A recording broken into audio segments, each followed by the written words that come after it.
प्रधानमंत्री नरेंद्र मोदी ने गुरुवार को थाईलैंड में रामायण के थाई संस्करण रामाकियन का प्रदर्शन देखा। ये प्रस्तुति थाईलैंड के बुंडित तिनसिल्पा संस्थान के संगीत और नाट्य संकाय के छात्रों द्वारा की गई, जिसमें भारतीय भरतनाट्यम और थाईलैंड की पारंपरिक खोन नृत्य शैली का संगम देखने को मिला। रामायण भारत और थाईलैंड दोनों में विशेष स्थान रखती है। थाई संस्करण में भगवान राम को फ्रा राम के रूप में प्रस्तुत किया जाता है, लेकिन दोनों रूपों में त्याग, कर्तव्य, भक्ति और अच्छाई की बुराई पर जीत की समान शिक्षाएं दी जाती है। प्रधानमंत्री मोदी की यात्रा पर थाईलैंड की उप विदेश मंत्री लालिवान कर्नचनाचारी ने कहा कि पीएम मोदी का स्वागत करना गर्व की बात है। उन्होंने ये भी कहा कि इस कार्यक्रम में भारत और थाईलैंड की संस्कृति का सुंदर मेल देखने को मिला। इस प्रस्तुति में भाग लेने वाले एक कलाकार ने कहा कि वे बहुत खुश हैं कि उन्होंने पीएम मोदी और अन्य विशिष्ट अतिथियों के सामने रामायण और रामाकियन का प्रदर्शन किया। प्रधानमंत्री मोदी के बैंकॉक पहुंचने पर भारतीय समुदाय ने उनका गर्मजोशी से स्वागत किया। उन्होंने गरबा नृत्य भी देखा और भारतीय प्रवासियों से मुलाकात की। पीएम मोदी ने कहा कि वो बैंकॉक में बिम्स्टेक शिखर सम्मेलन में भाग लेने के लिए उत्साहित हैं। बैंकॉक हवाई अड्डे पर उनका स्वागत थाईलैंड के उप प्रधानमंत्री और परिवहन मंत्री सूर्या जुंगरुंगरुएंकेट ने किया।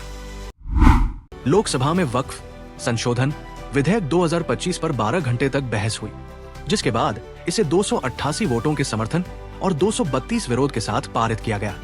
भाजपा सांसद संजय जायसवाल ने कहा कि विपक्ष धर्म के आधार पर समाज को बांटने की कोशिश कर रहा है, जबकि गृह मंत्री अमित शाह पहले ही स्पष्ट कर चुके हैं कि सरकार का मुस्लिम समुदाय के मामलों में हस्तक्षेप करने का कोई इरादा नहीं है। भाजपा सांसद दामोदर अग्रवाल ने कहा कि विधेयक को व्यापक चर्चा और संयुक्त संसदीय समिति जेपीसी की समीक्षा के बाद लाया गया है और इसका उद्देश्य गरीब और अनाथ मुस्लिमों को लाभ पहुंचाना है। कांग्रेस सांसद और जेपीसी सदस्य इमरान मसूद ने इस विधेयक को काला दिन बताते हुए कहा कि ये मुस्लिम समुदाय के अधिकारों पर हमला है और इसे अदालत में चुनौती दी जाएगी। लोकसभा में इस विधेयक पर तीखी बहस हुई, जिसमें विपक्ष ने इसे अल्पसंख्यकों के अधिकारों का हनन बताया, जबकि भाजपा और उसके सहयोगियों ने इसे वक्फ बोर्डों की पारदर्शिता और दक्षता बढ़ाने वाला कानून बताया। विपक्ष द्वारा प्रस्तावित संशोधनों को भी खारिज कर दिया गया। सरकार का कहना है कि ये विधेयक 1995 के कानून में संशोधन कर वक्फ संपत्तियों के बेहतर प्रबंधन और प्रशासन को सुनिश्चित करेगा।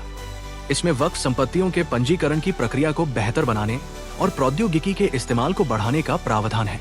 विपक्ष ने इसे असंवैधानिक करार दिया, जबकि एनडीए सरकार ने विपक्ष पर जनता को भ्रमित करने का आरोप लगाया। दिल्ली की 30 हजारी कोर्ट ने पॉक्सो एक्ट के तहत दर्ज एक मामले में 4 आरोपियों को बरी कर दिया, जो कि संपत्ति विवाद के कारण दर्ज किया गया था। मामला 2021 में दर्ज किया गया था, लेकिन पीड़िता भतीजी ने बाद में आरोपों का समर्थन नहीं किया। पीड़िता के 164 CR.PC के तहत दर्ज बयान में उसने कहा कि उसके साथ कोई यौन शोषण नहीं हुआ। फॉरेंसिक जांच FSL में भी आरोपों के समर्थन में कोई आपत्तिजनक वीडियो नहीं मिला। बचाव पक्ष के वकील रवि द्राल ने तर्क दिया कि कठोर कानूनों का दुरुपयोग कर संपत्ति विवाद को हल करने के लिए ये मामला दर्ज कराया गया। कोर्ट ने कहा कि अभियोजन पक्ष आरोप साबित करने में असफल रहा, इसलिए सभी आरोपियों को बरी किया जाता है। कोर्ट ने माना कि ये मामला झूठे आरोपों और संपत्ति विवाद के कारण दायर किया गया था और अभियोजन पक्ष आरोप साबित नहीं कर सका।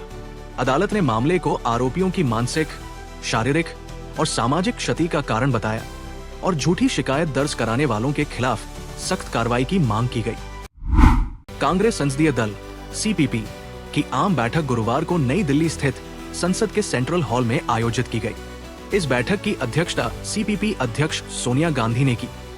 बैठक में उन्होंने कांग्रेस सांसदों की बजट सत्र के दौरान विभिन्न मुद्दों पर बहस करने के लिए सराहना की। सोनिया गांधी ने कहा कि विपक्ष ने रक्षा और विदेश मंत्रालयों की कार्यप्रणाली तथा चीन से जुड़ी चिंताओं पर चर्चा की मांग की थी, लेकिन सरकार ने इसकी अनुमति नहीं दी। उन्होंने प्रधानमंत्री द्वारा 19 जून 2020 को चीन को दी गई क्लीन चिट की भी आलोचना की और कहा कि इससे भारत की वार्ता स्थिति कमजोर हुई है। उन्होंने आरोप लगाया कि विपक्ष के नेताओं को संसद में बोलने नहीं दिया जाता। साथ ही चुनाव आयोग के कामकाज और चुनावी प्रक्रिया की पारदर्शिता पर चर्चा की अनुमति भी नहीं दी गई। सोनिया गांधी ने वक्फ संशोधन विधेयक को संविधान पर सीधा हमला बताया और कहा कि भाजपा समाज में ध्रुवीकरण को बढ़ावा देने की रणनीति अपना रही है। उन्होंने वन नेशन वन इलेक्शन विधेयक को संविधान के खिलाफ बताया और महिला आरक्षण विधेयक के शीघ्र क्रियान्वयन की मांग दोहराई। उन्होंने मोदी सरकार पर लोकतंत्र को कमजोर करने और भारत को निगरानी राज्य में बदलने का आरोप लगाया। साथ ही उन्होंने कांग्रेस नेताओं से भाजपा शासित राज्यों की विफलताओं को संसद में आक्रामक रूप से उठाने का आह्वान किया। कांग्रेस अध्यक्ष मल्लिकार्जुन खड़गे ने गुरुवार को कहा कि उनकी पार्टी अमेरिका द्वारा भारत पर लगाए गए 26% प्रतिसादी शुल्क रेसिप्रोकल टैरिफ के मुद्दे को संसद में उठाएगी और इस पर विस्तृत बयान जारी करेगी। सूत्रों के मुताबिक कांग्रेस इस मुद्दे को लोकसभा में प्रश्नकाल के दौरान उठाने की तैयारी कर रही है। खड़गे ने संसद के बाहर कहा, अमेरिका, डोनाल्ड ट्रंप एक व्यवसायी है और हमारा ग्राहक फंस गया। कांग्रेस सांसद राजीव शुक्ला ने कहा कि ये शुल्क भारत के व्यापार के लिए बेहद नुकसानदायक होगा और सरकार को इसे अमेरिका के सामने तुरंत उठाना चाहिए। बुधवार को वाशिंगटन में मेक अमेरिका वेल्दी अगेन कार्यक्रम के दौरान अमेरिकी राष्ट्रपति डोनाल्ड ट्रंप ने भारत सहित कई देशों पर नए टैरिफ लगाने की घोषणा की।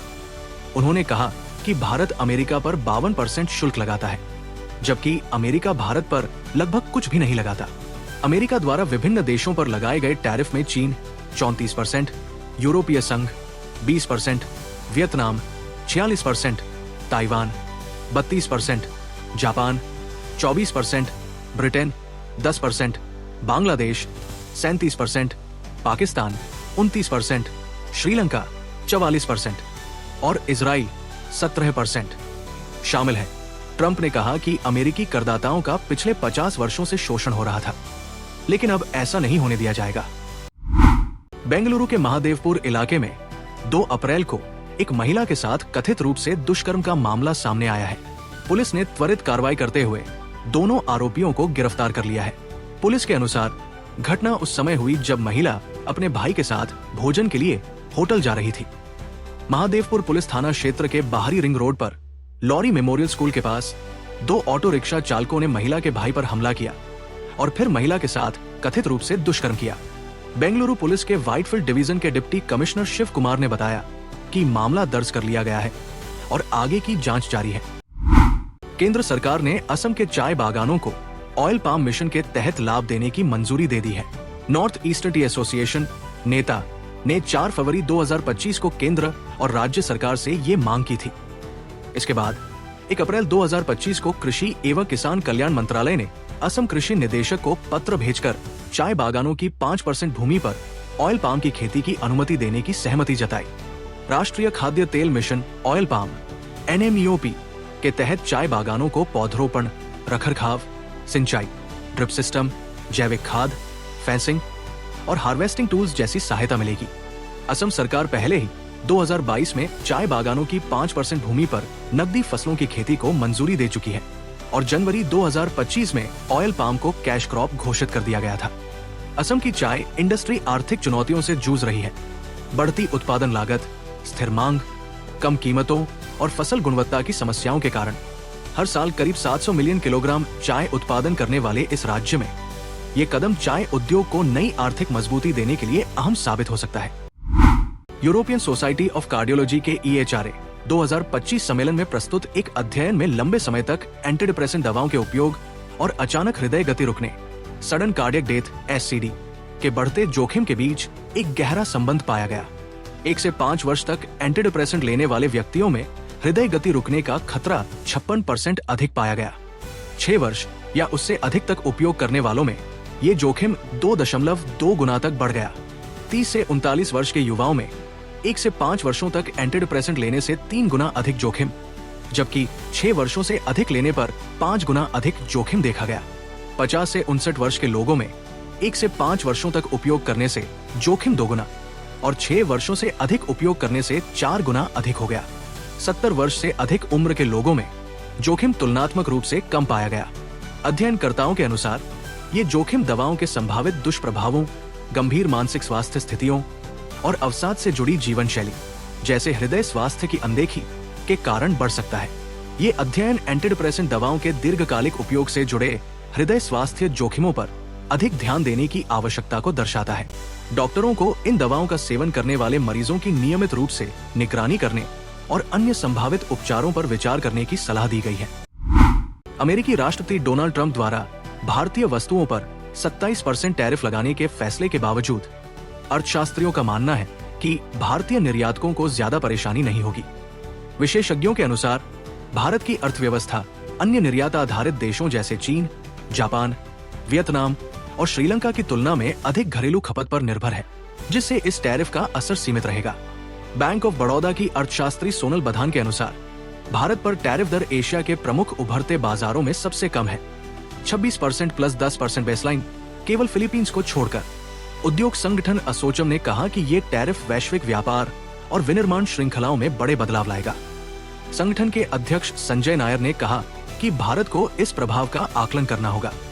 पिरामल ग्रुप के मुख्य अर्थशास्त्री देवोपम चौधरी ने सुझाव दिया कि भारत को बैंक तरलता, लिक्विडिटी पर ध्यान देना चाहिए ताकि छोटे व्यवसायों और घरेलू उधारकर्ताओं को समर्थन मिल सके और घरेलू खपत बनी रहे। ईवाई इंडिया के कर विशेषज्ञ कुणाल चौधरी ने कहा कि ये टैरिफ भारतीय विनिर्माण क्षेत्र के लिए दो तरफा प्रभाव डाल सकता है। एक और चीन, थाईलैंड और वियतनाम की तुलना में भारत के लिए अनुकूल अवसर मिल सकते हैं, लेकिन दूसरी ओर अमेरिकी बाजार पर निर्भर अन्य देश अब नए बाजारों में प्रतिस्पर्धा बढ़ा सकते हैं। नई दरों के अनुसार भारतीय इस्पात, एल्यूमीनियम और ऑटोमोबाइल संबंधित उत्पादों पर 25% टैरिफ लगेगा, जबकि दवाएं, सेमीकंडक्टर, तांबा और ऊर्जा उत्पाद इस कर से मुक्त रहेंगे। अन्य सभी उत्पादों पर 27% कर लगाया जाएगा। सनराइजर्स हैदराबाद SRH के ऑलराउंडर नीतीश कुमार रेड्डी ने अपनी टीम की सफलता दोहराने पर विश्वास जताया है। SRH पिछले सीजन के IPL फाइनल में कोलकाता नाइट राइडर्स से हार गई थी। जियो हॉटस्टार पर बात करते हुए उन्होंने टीम की आक्रामक रणनीति पर जोर दिया, पावर प्ले में अधिकतम रन बनाना और पूरी पारी में लय बनाए रखना। उन्होंने कहा कि हर खिलाड़ी की भूमिका अहम होगी और टीम एक बार फिर शानदार प्रदर्शन करने को तैयार है। नीतीश ने यह भी बताया कि अब वो गेंदबाजों को बेहतर समझने लगे हैं और अपनी रणनीति परिस्थितियों के अनुसार ढाल सकते हैं। उन्होंने खासतौर पर पंजाब के खिलाफ कगिसो रबाडा की घातक गेंदबाजी को चुनौतीपूर्ण बताया। पिछले सीजन में SRH के लिए शानदार प्रदर्शन करने के बाद नीतीश सुर्खियों में आए थे। इसके अलावा उन्होंने मेलबर्न क्रिकेट ग्राउंड MCG में भारत के खिलाफ बॉक्सिंग डे टेस्ट में शतक लगाकर अपनी छाप छोड़ी।